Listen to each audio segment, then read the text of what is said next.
Assalamualaikum warahmatullahi wabarakatuh. Perkenalkan, nama saya Wain Afriani dengan NIM 22650017. Di sini saya akan menjelaskan materi 2 dengan mata kuliah keamanan komputer dengan judul Protokol Pengamanan Jaringan Komputer. Konsep dasar keamanan jaringan komputer. Keamanan jaringan komputer adalah proses untuk mencegah dan mengidentifikasi penggunaan yang tidak sah dari jaringan komputer. Tujuan dari keamanan jaringan komputer adalah untuk mengantisipasi risiko jaringan komputer berupa bentuk ancaman fisik maupun logik, baik secara langsung ataupun tidak langsung, yang mengganggu aktivitas yang sedang berlangsung dan jaringan komputer. Tidak ada jaringan yang anti-sadap atau tidak ada jaringan komputer yang benar-benar aman. Elemen utama pembentuk keamanan jaringan. 1. Tembok pengamanan baik secara fisik maupun maya yang ditempatkan di antara piranti layanan pengguna jaringan dan bisa saja digunakan serta oleh orang-orang yang akan berbuat jahat. 2. Rencana pengamanan yang akan diimplementasikan bersama dengan user lainnya untuk menjaga agar sistem tidak bisa ditembus dari luar. Bentuk ancaman keamanan jaringan komputer ada fisik, yang berupa pencurian hardware komputer atau perangkat jaringan, kerusakan pada komputer dan perangkat komunikasi jaringan, wiretyping, bencana alam, dan ada logik, kerusakan pada sistem operasi atau aplikasi, virus, sniffing. Bentuk ancaman keamanan jaringan komputer. Beberapa bentuk ancaman jaringan komputer. Ada sniffer, peralatan yang dapat memonitor proses yang sedang berlangsung. Spoofing, penggunaan komputer untuk meniru dengan cara menimpa identitas atau alamat IP. Remote attack, segala bentuk serangan terhadap suatu mesin di mana penyerangannya tidak memiliki kendali terhadap mesin tersebut karena melakukan dari jarak jauh di luar sistem jaringan atau media transmisi. Dan oleh kondisi dari software atau hardware yang bisa diakses oleh pemakai yang tidak memiliki otoritas atau meningkatnya tingkat pengaksesan tanpa melalui proses otorisasi. Phishing, perilaku menjadikan sistem pengamanan telepon melemah. Dan hacker, orang yang secara diam-diam mempelajari sistem yang biasanya sukar dimengerti untuk kemudian mengelolanya dan men-share hasil uji coba yang dilakukannya. Hacker tidak merusak sistem. Hacker, orang yang secara diam-diam mempelajari sistem dengan maksud jahat muncul karena sifat dasar manusia yang selalu ingin membangun salah satu merusak. Bagaimana ciri-ciri seorang hacker? Ciri-ciri seorang hacker yang pertama bisa membuat program C, C++, atau PIR dan memiliki pengetahuan TCP atau IP. Yang kedua, menguasai sistem operasi Unix atau VMC. Yang ketiga, terhubung ke internet untuk menjalankan aksinya. Dan yang terakhir, melakukan aksinya pada malam hari dengan alasan waktu yang memungkinkan. Jalur komunikasi tidak padat dan tidak mudah diketahui orang lain. Hacker faktor melakukan serangan karena speed, kecewa, atau balas dendam. Sport, petualangan. Yang ketiga, profit, mencari keuntungan dari imbalan orang lain. Dan yang keempat, curiosity, mencari perhatian. Dan yang kelima, politis, alasan politik. Kelemahan manusia daya human error, kelemahan perangkat keras komputer, kelemahan sistem operasi jaringan, kelemahan sistem jaringan komunikasi. Eavesdropping, mendapatkan duplikasi pesan tanpa izin. Masquerading, mengirim atau menerima pesan menggunakan identitas lain tanpa izin. Message tampering, mencegah atau menangkap pesan yang mengubah isinya sebelum dilanjutkan ke penerima sebenarnya. Replying, menyimpan pesan yang ditangkap untuk pemakaian berikutnya. Dan untuk denial of service, membanjiri saluran atau sesumber lain dengan pesan yang bertujuan untuk menggagalkan pengaksesan pemakai lain. Kategori serangan keamanan komputer jaringan komputer. Yang pertama, interruption. Suatu sistem diserang sehingga menjadi tidak tersedia atau tidak dapat dipakai oleh yang berwenang. Contoh, perusakan atau modifikasi terhadap piranti keras atau saluran jaringan. 2. Interception. User tidak berhak unauthorized mendapatkan akses file. Contoh, penyadapan terhadap data dalam suatu jaringan. Yang ketiga, modification. User yang tidak berhak tidak hanya mendapatkan akses, tetapi juga dapat mengubahnya. Contoh, perubahan nilai pada file data, modifikasi program sehingga berjalan dengan tidak semestinya, dan modifikasi pesan yang sedang ditransmisikan dalam jaringan. Keempat, fabrication. User yang tidak berwenang menyisipkan objek palsu ke dalam sistem. Contohnya, pengiriman pesan palsu kepada orang lain. Membuat tingkatan akses, melakukan pembatasan sehingga memperkecil peluang menembus oleh pemakai yang tak diotorisasi. Misalnya, pembatasan logis, pembatasan jumlah usaha login, tingkat akses yang diizinkan, atau red white action. Mekanisme kendali akses. Melakukan user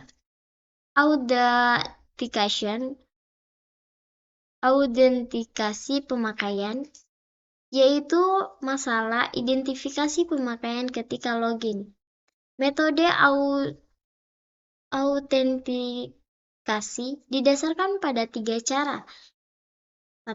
Sesuatu yang diketahui pemakai, misalnya password, kombinasi kunci, dan nama kecil ibu mertua disebut sesuai yang memiliki pemakai, misalnya badge, kartu identitas, kunci, dan lain sebagainya. Yang terakhir, suatu mengenai ciri pemakai, misalnya sidik jari, sidik suara, foto, tanda tangan. Waspada terhadap rekayasa sosial, mengaku sebagai eksekutif yang tidak berhasil mengakses dengan menghubungi administrator via telepon atau fax. Mengaku sebagai administrator yang perlu mendiagnosa masalah network dengan menghubungi end user via email atau fax atau surat. Mengaku sebagai petugas keamanan e-commerce dengan menghubungi e-commerce customer yang telah bertransaksi untuk mengulang kembali transaksinya di form yang disediakan olehnya. Dan yang terakhir, pencurian surat atau password, penyuapan, dan kekerasan. 4. Dan yang keempat, membedakan sumber daya internal dan eksternal. Manfaat teknologi firewall yang memisalkan network internal dengan network eksternal dengan rute tertentu.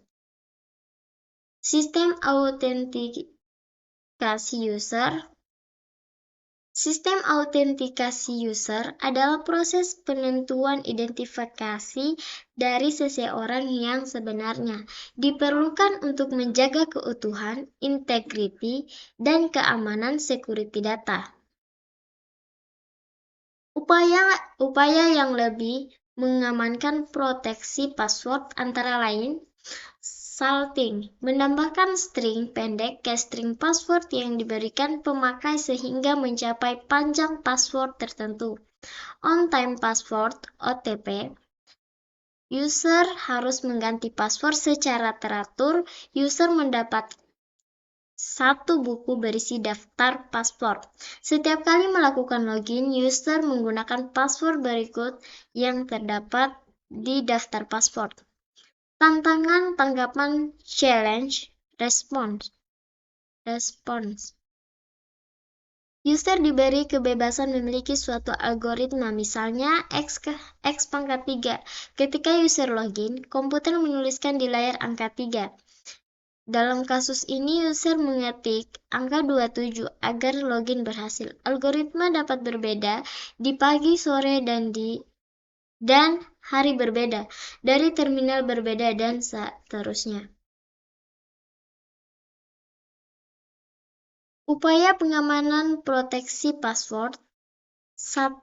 Daftar panjang pertanyaan dan jawaban. Variasi terhadap password adalah mengharuskan pemakai memberi 1 daftar pertanyaan panjang dan jawabannya. Pertanyaan berikut dapat dipakai, misalnya, siapa mertua abang ipar Agus? Apa yang diajarkan Bu Astri pada waktu SD? Film animasi apa yang disukai oleh Anda dan pasangan hidup Anda? Pada saat login, komputer memiliki salah satu dari pertanyaan-pertanyaan secara acak, menanyakan ke user, dan memeriksa jawaban yang diberikan. Secret Access Control Encryption, S atau K, Backward Password Authentication Protocol, PIP, Challenge Handshake Authentication Protocol, CHAP, Remote Authentication, Deal-in User Service Radius, Terminal Access Controller, Access Control System, Touches. Ada 2 cara dalam melindungi aset organisasi dalam jaringan komputer, yaitu 1. Secara administratif fisik, dengan membuat rencana memungkinkan terhadap bencana, program penyaringan calon pegawai sistem informasi, program pelatihan user, dan kebijakan akses network.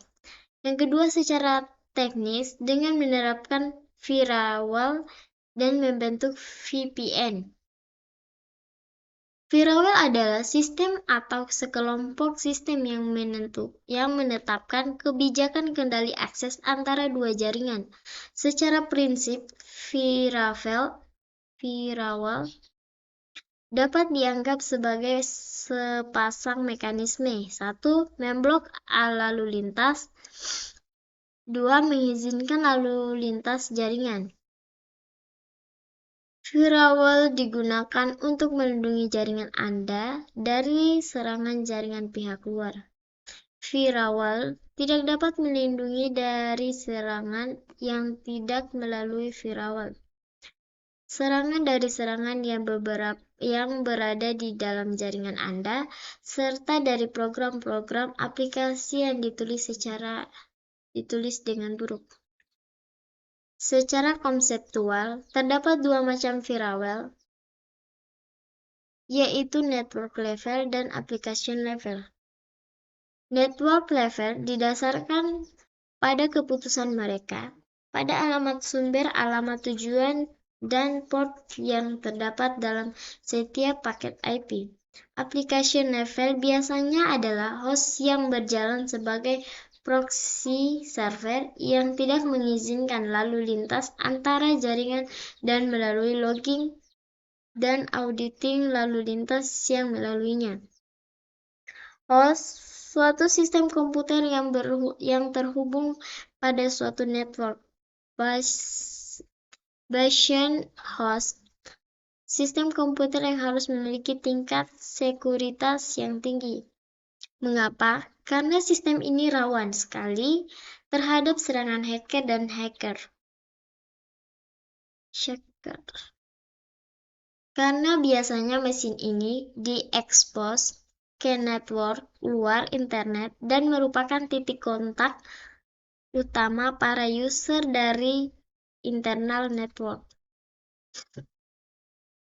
Packet filtering, aksi dari suatu alat atau device untuk mengatur secara selektif alur data yang melintasi suatu network.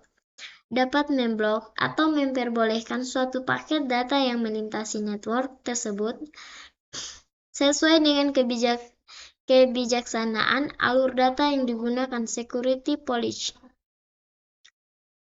Perimeter network atau DMZ, demilitarized zone. Suatu network tambahan yang dapat di antara network yang dilindungi dengan network eksternal untuk menyediakan layer tambahan dari suatu sistem keamanan komputer. Fokus dari segala keputusan sekuritas karena merupakan suatu titik tempat keluar masuknya trafik internet pada suatu jaringan. Dapat menerapkan suatu kebijaksanaan sekuritas. Tidak semua servis di internet aman digunakan, sehingga firewall berfungsi sebagai penjaga untuk mengawasi servis-servis mana yang dapat digunakan untuk menuju dan meninggalkan suatu network. Dapat mencatat segala aktivitas yang berkaitan dengan alur data secara efisien. Dapat digunakan untuk membatasi penggunaan sumber daya informasi. Packet filtering, sistem packet filtering atau scanning router adalah router yang melakukan routing paket antara internal dan eksternal network secara selektif sesuai dengan security policy yang digunakan pada network tersebut. Informasi yang digunakan untuk menyeleksi paket-paket tersebut adalah IP address asal, IP address tujuan, protokol, atau TCP, UDP, atau ICMP, port TCP, atau UDP asal, yang terakhir port TCP atau UDP tujuan.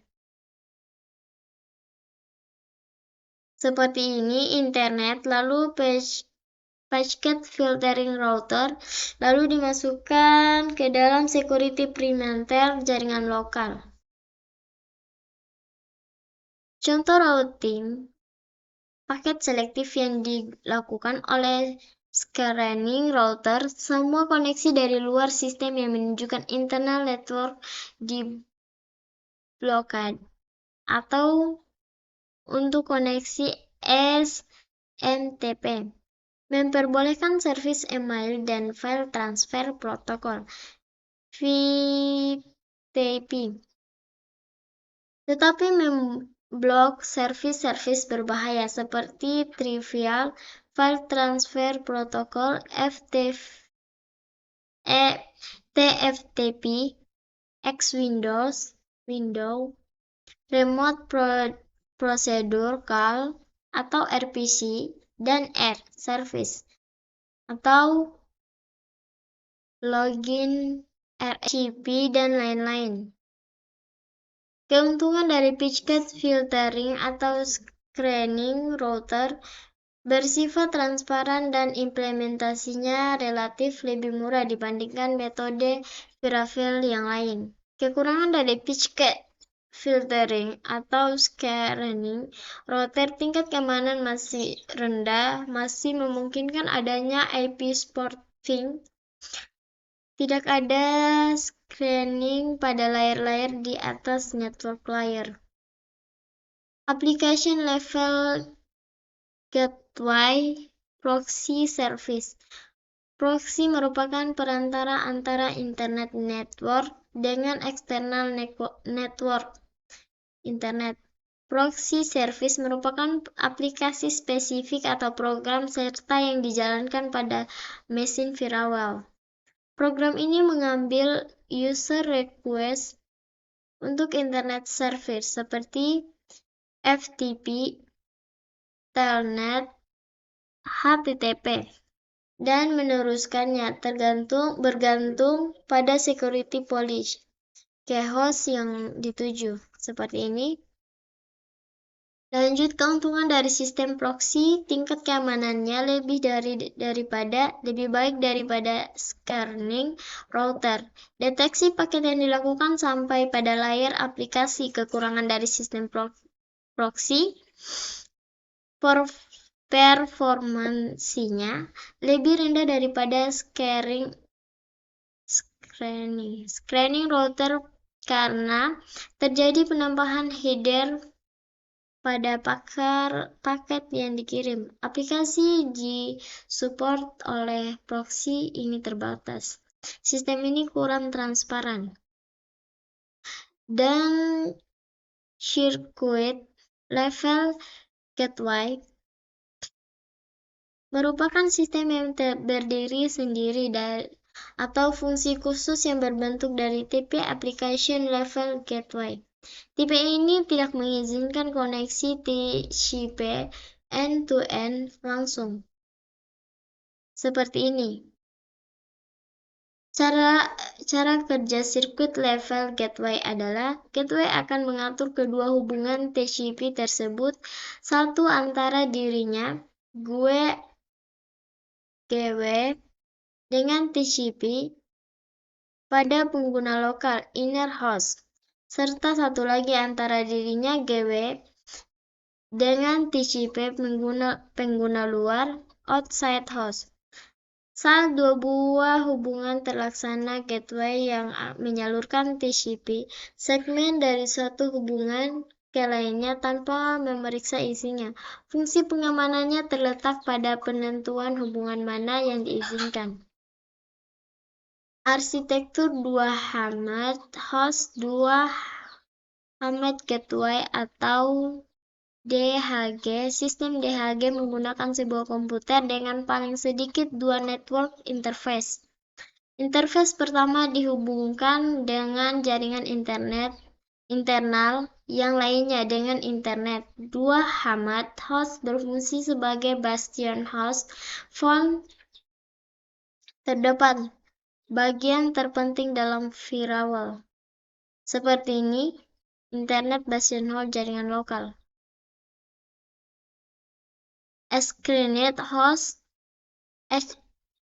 host gateway atau SHG. Pada topologi SHG, fungsi firewall dilakukan oleh sebuah screening router dan bastion host. Router ini dikonfigurasi sedemikian sehingga akan menolak semua trafik kecuali yang ditujukan ke bastion host, sedangkan pada trafik internal tidak dilakukan pembatasan. Dengan cara ini, setiap silent service pada jaringan internet dapat menggunakan fasilitas komunikasi standar dengan internet tanpa harus melalui proxy. Seperti ini, internet. Setelah itu, packet filtering router, bastion host, jaringan lokal. Dan untuk scannet subnet, Berawal dengan arsitektur SCARNet subnet menggunakan dua scanning router dan jaringan tengah perimeter network antara kedua router tersebut di mana tempatnya bastion host. Kelebihan susunan ini akan terlihat pada waktu optimasi penempatan server. Seperti ini. Virtual Private Network atau VPN atau jaringan pribadi maya sama dengan jaringan pribadi Private Network PN. Pada umumnya di mana satu jaringan komputer, suatu lembaga atau perusahaan di suatu daerah atau negara berhubung dengan jaringan komputer dan dari suatu grup perusahaan yang sama dengan daerah atau negara lain. Perbedaannya hanyalah pada media penghubung antara jaringan, yaitu pada PN, media menghubungkan masih milik perusahaan atau grup itu sendiri. Pada VPN, media menghubungnya adalah jaringan publik seperti internet. Tunneling VPN ini dibuat dengan suatu tunnel atau lorong di dalam jaringan publik untuk menghubungkan antara jaringan yang satu dan jaringan lain dari suatu grup atau perusahaan yang ingin membangun VPN tersebut. Seluruh komunikasi data antar jaringan pribadi akan melalui tunnel ini sehingga orang atau user dari jaringan publik yang tidak memiliki izin untuk masuk tidak akan mampu untuk menyadap, mengacak, dan mencuri data yang melintasi tunnel ini. Ada beberapa metode tunneling yang umum dipakai antaranya IPX to IP tunneling, PPP to IP tunneling.